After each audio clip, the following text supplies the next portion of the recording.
በጎንደር የሚንቀሳቀሱ የፋኖ ኃይሎች አንድ መሆናቸውን ይፋ አድርገዋል። ትናንት ማምሻውን አንድ መሆናቸውን አስታውቀዋል። የጎንደር ፋኖች አንድነትን ተከትሎ የፋኖ አመራሮች እንኳን ደስ አላችሁ መልእክት በመላክ ደስታቸውን እየገለጹ መሆናቸው ተመላክቷል። ምሬ ወዳጆ፣ ዝናቡ ልንገረው፣ ዘመነ ካሴና ሌሎች የፋኖ አመራሮች በጎንደር ፋኖ ወንድሞቻቸው አንድነት የተሰማቸውን ደስታ ከገለጹት መካከል ናቸው። የአማራ ፋኖ ብሔራዊ ኃይል ምስራቅ አማራ ፋኖ ምኒልክ ዕዝ ዋና አዛዥ ምሬ ወዳጆ በመልእክቱ የጎንደር ፋኖ አንድነት የመላው አማራ አንድነት ነው በሚል አስፈላጊነቱን አጉልቶታል። የጎንደር ወንድሞቻችን ሁለቱም አንድ ሆነው ዛሬ አማራን ሕዝብ ስላበሰሩ እኛም በጣም በዚህ የተሰማንን ጥልቅ ደስታ ለመግለጥ እንፈልጋለን ማለት ነው። የአማራ ሕዝብ እውነተኛ ትግሉ በአንድነት ሲቆም ነው።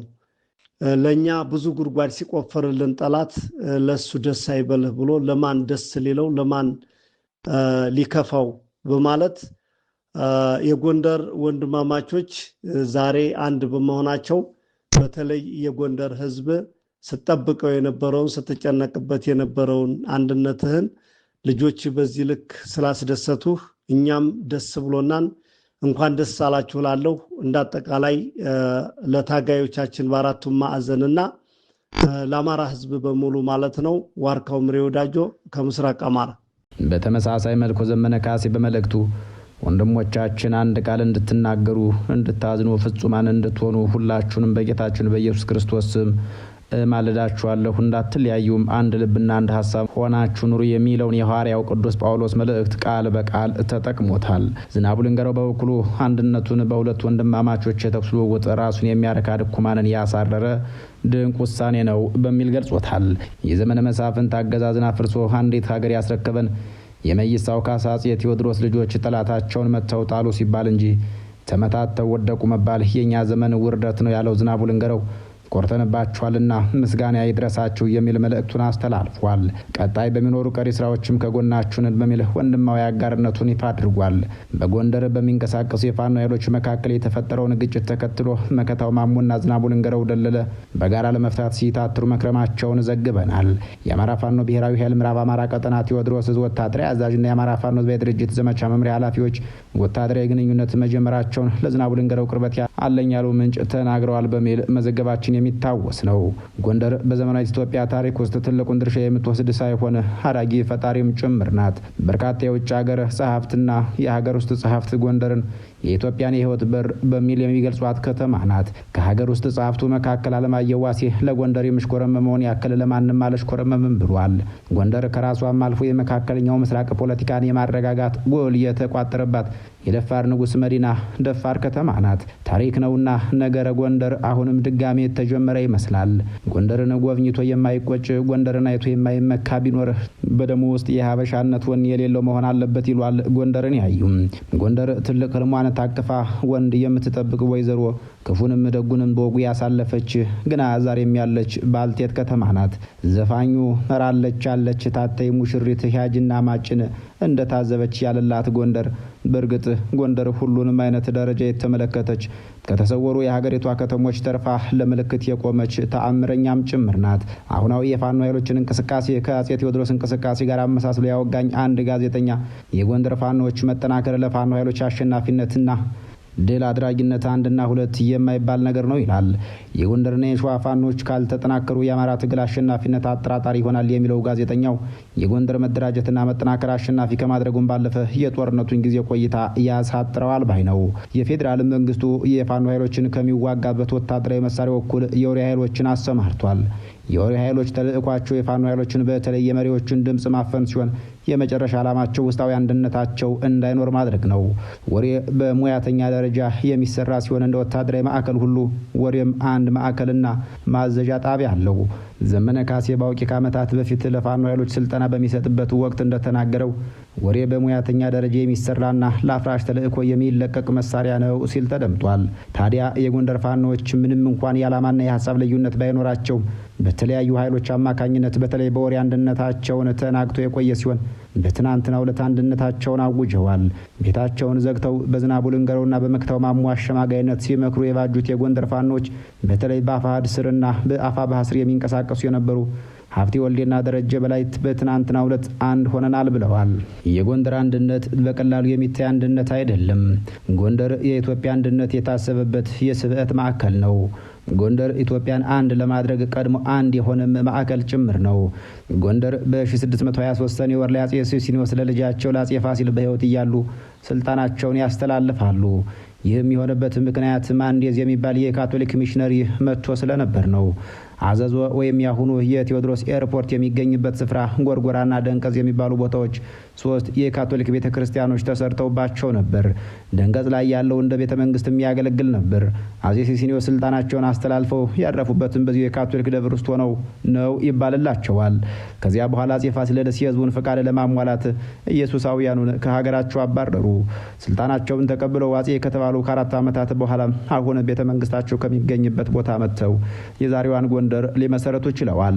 ለምን ወደ ጎንደር መምጣት አስፈለጋቸው? እዚሁ አባታቸው የነበሩበት ቦታ ላይ መንግስታቸውን መመስረት አይችሉም ነበር የሚለውን ጥያቄ ምላሽ ለመስጠት ያክልም ምሁራኖች 3 ምክንያቶችን ያስቀምጣሉ። ማዕከሉን መቀየር ያስፈለገበት በ3 ምክንያቶች ነበር ይላሉ። አንደኛው ከእምነት አንጻር ጎርጎራ ካቶሊካውያን የነበሩበት ቦታ ስለነበር የረከሰ ነው ተብሎ በመታመኑ ነው። በመሆኑም አዲስ ቦታ መቀየር አስፈለጋቸው። ሁለተኛው ምክንያት ደግሞ ጎርጎራዋማ አካባቢ ስለነበረ ሰራዊታቸውን ፈጀባቸው። እናም ከጤና አኳያ ጎንደር ተመራጭ ሆና በመገኘቷ ነው። ሶስተኛው ምክንያት ጎንደር ወይና ደጋ አየር ንብረት ከ40 በላይ ምንጮች ያሏት ስለነበረች በወንዞችም የተከበበች በመሆኗ የሰራዊቱን የውሃ ፍላጎት ታሟላ ስለነበር ነው። አሁን ቤተ መንግስቱ ያለበት ቦታ 2200 ሜትር ከባህር ጠለል በላይ ከፍታ ያለው በመሆኑ ዙሪያውን ደግሞ እስከ 3000 ሜትር ከፍታ ያላቸው ተራሮች ያሉት በመሆኑ እነዚህ ተራሮች የአየር ወለድ በሽታ ቢመጣ ወደ ከተማዋ አያስገቡም ወይም አያሳለፉም ተብሎ በመታሰቡ ነው ይላሉ። ከጦር ስትራቴጂ አንጻርም በተራራ መከበቧ ጠላት በቀላሉ እንዳይገባ ይከላከልላታል። ተራራዎቹ በትልልቅ ዛፎች የተጠቀጠቁ መሆናቸው የማገሩ ፍጆታቸውን ያሟላላቸው እንደነበርም ስለ ጎንደር ከሚነገሩ ታሪኮች መካከል የሚጠቀስ ነው። በእነዚህና በሌሎች ምክንያቶች ጎንደር በ1628 ዓመተ ምህረት ተመሰረተች። ከዚያ ጊዜ ጀምሮ ሕያጅና መጪውን እንደታዘበች ዛሬም አለች። ከዚያ ዘመን ትውልድ አሻራዎች መካከል የሆነችው ጎንደር ልጆቿም ከዚያ ዘመን ጀግንነት የተቀዱ ናቸው ማለት ይቻላል። አንድነታቸውን ቤታቸውን ዘግተው መክረው ዘክረው አጽንተዋልና ነው። ጎንደርን ጨምሮ በመላው አማራ ክልልና ከክልል ውጭ ባሉ መዳረሻዎች የፋኖ ኃይሎችን እንቅስቃሴ ከጀመሩ ድፍን 2 ዓመት ከ2 ወር ሆኗቸዋል። እርግጥ ነው እስካሁን ድረስ የሚወራላቸው አንድ መሆን አልቻሉም የሚለው ነው። አንድነት የዚያ ዘመን ትውልድም የዚህ ዘመን ትውልድም ትልቅ ፈተና ሆኖ ቀጥሏል። በመላ ኢትዮጵያ የአማራን ሕዝብ መገፋት፣ መታገት፣ መታሰርና መገደል በመቃወም ፈጣን በሆነ ሁኔታ በተሰባሰበው የፋኖ ኃይሎች የተጀመረው የህልውና ትግል 2 ዓመቱን ደፍኗል። የዚህ ትጥቅ ትግል መነሻ የአማራ ሕዝብ ብሶት የመጨረሻው ጫፍ ላይ በመድረሱ ነው ይባላል። ባለፉት 50 ዓመታት የመብት ጥሰት፣ አድሎና መገለል፣ የዲሞክራሲያዊነትና አማራን ከማዕከላዊ ስልጣን ማራቅ ብሎ ማፈናቀል፣ መግደልና ወዘተ ለትግሉ መነሻ ኮዝ ተደርገው ይወሰዳሉ። የአማራ ሕዝብ በአጠቃላይ በሴራ የተጎነጎነ ግፍ በቀጥታም ሆነ በተመሰጠረ መንገድ ሲደርስበት የኖረ ሕዝብ ነው። ባለፉት 6 ዓመታት የደረሰበት በደል ከሰው ልጅ የመታገስ አቅም በላይ በመሆኑ እምቢ ብሎ ጠመንጃ ማንሳቱ እየግድ ሆኗል ይላሉ ወታደራዊ ሁኔታውን የሚተነትኑ ኃይሎች። ይህ ህዝብ ከደረሰበት መጠነ ሰፊ ግፍና ግድያ አንጻር በመሳሪያ የታጀበው የአማራን ቢተኝነት አርፍዶ ይሆን እንጂ አልተጣደፈም በሚልም ሁኔታውን ያነጥራሉ። ከመጠን በላይ የታገሰ እንጂ አልቸኮለም በሚል የሚገለጽ የትጥቅ ትግል ውስጥ ነው አማራ። ምንም እንኳን የፋኖ ኃይሎች ጠመንጃቸውን ወልውለው ጦር ቢሰብቁም ወጣቱ ቁጣው ገንፍሎ ቀፎ እንደው ተነካነብ በአንድ ጊዜ ተናቦ ቢነሳም ተደራጅቶ ያደራጀውና አመራር የሚሰጠው ወጥ የሆነ የፖለቲካ ድርጅት ፓርቲ ግን አልነበረውም። የፋኖ ኃይሎች በሀገራቸው የተለመደ አይነት የኢሃፓ የህወሓት ወይም የሌሎች አይነት አደረጃጀቶችን አልተከተሉም። በዚህም ምክንያት ከላይ ወደ ታች ቶፕ ቱ ቦቶም የተዘረጋ በክትትልና ቁጥጥር የታጀበ አንድ ወጥ የሆነ መዋቅራዊ የሰንሰለት ወይም ስትራክቸራል ቼን ኦፍ ኮማንድ ሳይዘረጋ የተጀመረ የህልውና ትግል ውስጥ ገብተዋል ይላሉ። በእርግጥ አካሄዳቸው ለመበታተንና ለመመታት እየተመቸ አካሄድ ነበር በሚል የሚገለጽ ነው።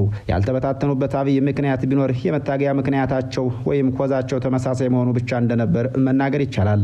ይህ ሁኔታ በአንድ ጊዜ በሁሉም ግዛቶች ከየአቅጣጫው ለፈነዳው ትግል እንቅስቃሴ መሪው ማን ነው የሚለውን ጥያቄ ከውስጥም ከውጭም በወዳጅም በጠላትም በኩል በስፋት እንዲነሳ አደረገው።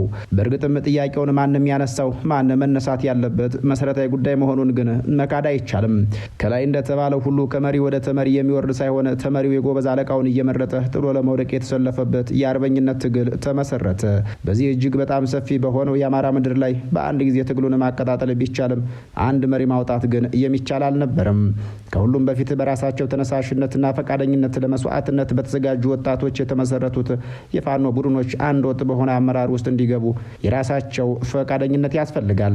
በተጨማሪም መተማመንን በመፍጠር አሳታፊ በሆነ ሂደት ውስጥ ቀስ በቀስ ከታች ወደ ላይ ወይም ቦቶም ቱ ቶፕ በሚገነባ የአመራር እርከን አንድ ወጥ የሆነና ጠንካራ መሰረት ላይ የተገነባ አመራር መመስረት ይቻላል። ይህን ማድረግ የሚቻለው ከውጭ በሚመጣ ግፊት ሳይሆን በትግሉ ውስጥ በሚፈጠሩ አያያዥ ችግሮችን፣ ነገሮችን በሂደት በሚዳብሩ የእርስ በርስ ትስስርና መተማመኖች ጭምር ነው። ከሁሉም በላይ ግን የአማራ ሕዝብ በደል የትግል መሰባሰቢያ እንደሆነ ሁሉ የአመራር ማሰሪያም እንዲሆን ህሊናቸውንና ልባቸው ከዚህ ሕዝብ ጋር ማስተሳሰርና ዘለቄታዊ መስተጋብር መፍጠር ግድ ይላቸዋል። ለዚህ ግፎች ሁሉ መናኸሪያ ለሆነ ሕዝብ የሚከፈለው መስዋዕትነት የራስንና የቡድንን ጥቅም እንዲሁም የግል ስብዕናና ዝናን አሳልፎ በመስጠት ጭምር የሚገለጽ መሆን ይኖርበታል ይባላል። ይህ ህዝባዊ ትግል ከግብ ለማድረስ በግንባርም ሆነ በጀግንነት የተሰለፉ ታጋዮች በሙሉ አምነው ሊቀበሉት የሚገባ እጅግ መሰረታዊ የሆነ ጉዳይ ነው በሚል ይገለጻል። የመላ አማራን ትግል እንደ ችቦ አስሮ ወጥ የአመራር ውስጥ ለማስገባት የተወሰኑ ሂደቶችን ማለፍ ግድ ይላል።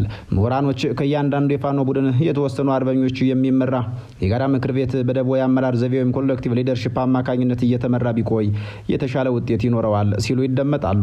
ከዚሁ ምክረ ሀሳብ በመነሳት ይመስላል በአራቱም ጠቅላይ ግዛቶች የሚንቀሳቀሱ የነበሩ የፋኖ ኃይሎች ግንቦት 1 ቀን 2017 ዓ.ም 13 አባላት ያሉት ምክር ቤት አቋቁመው አንድ መሆናቸውን ይፋ ያደረጉት። አሁን የሚቀረው ከአፋብኃ ውጭ ያሉትን የተደራጁ ኃይሎች ማካተት ነው። እሱም ትናንት ጎንደር ላይ ተጀምሯል። ምሁራኑ በማከልም የአማራ ፋኖ የጋራ ምክር ቤት ወደፊት ለሚመጣው አንድ ወጥ የአማራ ፋኖ አመራር እንደ ጥንስስ ወይም ስፕሪንግ ቦርድ ሆኖ ያገለግላል ይላሉ። በእርግጥ አሁንም በማገልገል ላይ ነው። የጋራ ምክር ቤቱ የራሱን የስራ አመራር ኮሚቴ ወይም ሴንትራል ኮሚቴ እስካሁን ድረስ ባይመርጥም መምረጥ እንደሚኖርበት የሚታመን ነገር ነው። በጋራ ምክር ቤቱም ሆነ በስራ አመራር ውስጥ የሚካተቱ አርበኞች በተሳትፎም ሆነ በውሳኔ ላይ እኩል ድምፅ እንዲኖራቸው ማድረግ ደግሞ ያፈነገጡ ኃይሎችን ለማድረግ መፍትሄ ይሆናል መባሉን ነግረናችሁ እንሰናበታለን። ለዛሬ በዚህ አበቃን። ቸር ያገናኘን።